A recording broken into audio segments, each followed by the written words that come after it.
कर लिए थे, जिसके अंदर मैथ्स के तो हो गए हैं हमारे। अब उसके बाद में अगला जो पोर्शन है वो करंट अफेयर और जीके का है। तो इसके अंदर 33 क्वेश्चन है कि हाल ही में किस देश में अमेरिकी राष्ट्रपति डोनाल्ड ट्रंप और उत्तर कोरिया के नेता किम जोंग उन की शिखर बैठक संपन्न हुई है। तो ये 2019 के अंदर हुई थी, सिंगापुर के अंदर हुई थी। अमेरिकी राष्ट्रपति डोनाल्ड ट्रंप और उत्तर कोरिया के नेता किम जोंग उन के बीच में सिंगापुर में हुई थी बैठक। पर इस बार ऐसा हो सकता है कि आरबीएनएल जो है अभी करंट में जो बैठक हुई हो, करंट में कोई शिखर सम्मेलन हुआ हो, कुछ हुआ हो, तो उससे रिलेटेड पूछ सकता है। हाल ही में पुरुष हॉकी टीम का नया कोच किसे नियुक्त किया गया है? तो हरेंद्र सिंह जो है इनको नया कोच नियुक्त किया गया है। और स्वच्छता सर्वेक्षण 2018 में सबसे साफ सुथरा शहर किसे चुना गया है? तो इंदौर को चुना गया। इंदौर जो है वो लगातार 2 साल से बन रहा है नंबर 1। इसके अंदर हमारे 2019, 2020 और 2021 के भी हमें पता होने चाहिए। फिर नेक्स्ट क्वेश्चन इंडियन हिस्ट्री से है कि सातवाहन वंश का सबसे बड़ा शासक कौन था? तो इसका आंसर है गौतमीपुत्री सातकर्णी। इसने तीनों समुद्रों को, तीनों वाहनों को, इसके वाहनों ने तीनों समुद्रों को जीत लिया था, इसलिए इनको मानते हैं ऐसा। और उसके बाद में नेक्स्ट क्वेश्चन है हमारा कि भारत में जैन धर्म का संस्थापक कौन है? तो ये तो सबको पता होगा, महावीर स्वामी हैं।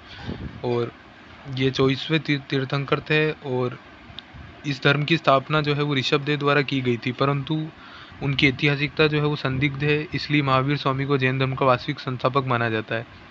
नेक्स्ट क्वेश्चन है कि संयुक्ता पाणिग्रही किस नृत्य की नृत्यांगना है? तो हमारे को जो इंडियन कल्चर है उसके बारे में भी पता होना चाहिए।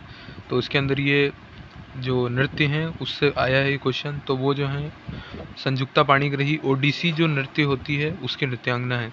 फिर नेक्स्ट क्वेश्चन है 39 कि भारत के स्थलाकृति मानचित्र निम्न में से कौन सा संगठन बनाता है? कि भारत के जो मैप्स होते हैं वो कौन बनाता है? तो ये है भारतीय सर्वेक्षण विभाग के द्वारा बनाए जाते हैं। उसके बाद में नेक्स्ट है ज्योग्राफी से कि हुगली नदी की सहायक नदी कौन सी है? तो हुगली नदी की सहायक नदी जलांगी है। इसके अंदर हमारे को इस साल के जो एग्ज़ाम है इसके अंदर राजस्थान की ज्योग्राफी भी इम्पोर्टेंट है, तो वो भी आप नदी तालाब ये सब देख लेना।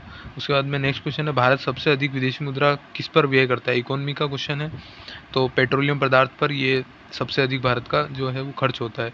फिर नेक्स्ट क्वेश्चन है केंद्र सरकार के निम्न में से कौन से करों में राज्य की भागीदारी नहीं होगी? तो कस्टम ड्यूटी, क्योंकि कस्टम ड्यूटी अगर अपन बाहर से कोई सामान मंगाते हैं तो सीमा शुल्क है वो लगता है, तो उसको हम कस्टम ड्यूटी कहते हैं। तो राज्य सरकारों की इसमें भागीदारी नहीं होगी। ये खाली जो है सारा टैक्स जो है ये केंद्र को ही मिलेगा। बाकी एक्साइज ड्यूटी, आयकर और भू संपदा कर इसमें राज्य की भी भागीदारी होती है।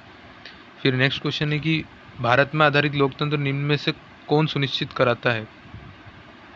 तो पंचायती राज जो है वो भारत के आधारित लोकतंत्र को सुनिश्चित कराता है, क्योंकि पंचायती राज जो सबसे निचले स्तर का है और इसको ही माना जाता है लोकतंत्र को इम्प्लीमेंट करने का तरीका। पंचायती राज की निम्न स्तर के लोगों के हाथ में शासन को उपलब्ध करवाना।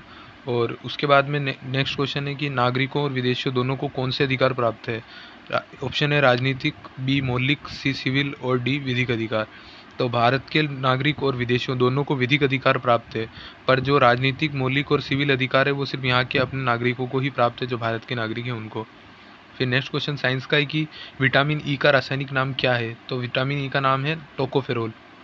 रेटिनॉल जो है ए का है, और बाकी के भी आप एक बार देख लेना। इसमें दे रखा है विटामिन ई का रासायनिक जो है वो टोकोफेरोल है, और ये वसा में घुलनशील है। इसमें ये से भी पूछते हैं कि कौन कौन से हैं जो जल में घुलनशील है, जैसे विटामिन सी और बी है जो वो जल में घुलनशील है, और ई जो है वो वसा में है।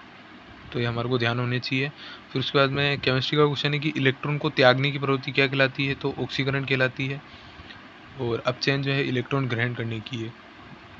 उसके बाद में नेक्स्ट क्वेश्चन है कि किसी भी अभिक्रिया में ऑक्सीकरण, अपचयन ये जो होते हैं ये एक साथ होते हैं। अगर ऑक्सीकरण होगा किसी का तो किसी ना किसी का अपचयन भी होगा।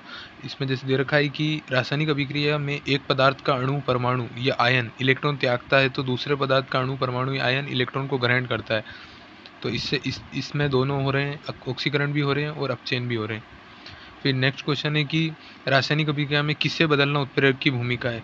तो रासायनिक अभिक्रिया में सक्रियण ऊर्जा को बदलना जो है वो उत्प्रेरक का कार्य होता है। ये थोड़ा टफ क्वेश्चन है पर